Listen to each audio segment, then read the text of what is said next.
পাথরের উপরে হাতুড়ির শেষ আঘাতে পাথরটা ভেঙে চুরে চূর্ণ বিচূর্ণ হয়ে যায়। এর মানে এটা নয় যে প্রথমের সব আঘাতগুলো অনর্থক কিংবা অযথা ছিল। মাথায় রাখবেন, প্রত্যেকটা আঘাত পাথরকে দুর্বল করেছে, আবার আঘাত পাথরকে আরো দুর্বল করেছে, এবং শেষ আঘাতটা পাথরকে ভেঙে চুরে চূর্ণ বিচূর্ণ করে দিয়েছে। ইট মিনস আপনি যখন সফল হওয়ার জন্য চেষ্টা করবেন, আপনি পড়ে যাবেন, you have to try again. আবার পড়ে যাবেন, আবার চেষ্টা করবেন।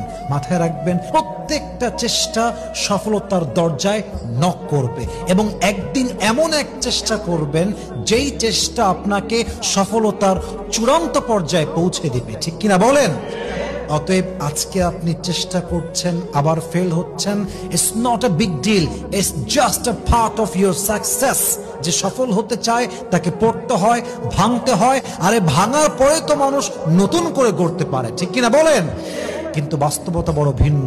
মানুষ শুধুমাত্র সফলতা দেখতে চায়, কিন্তু এর পেছনে কত গল্প লুকিয়ে আছে, কত ইতিহাস লুকিয়ে আছে, কত নির্ঘুম রাত লুকিয়ে আছে, এই গল্প কেউ জানতে চায় না। ঠিক কিনা বলেন? পাথরের উপরে হাতুড়ির শেষ আঘাতে পাথরটা ভেঙে চুরে চূর্ণ বিচূর্ণ হয়ে যায়। এর মানে এটা নয় যে প্রথমের সব আঘাতগুলো অনর্থক কিংবা অযথা ছিল। মাথায় রাখবেন, প্রত্যেকটা আঘাত পাথরকে দুর্বল করেছে, আবার আঘাত পাথরকে আরো দুর্বল করেছে, এবং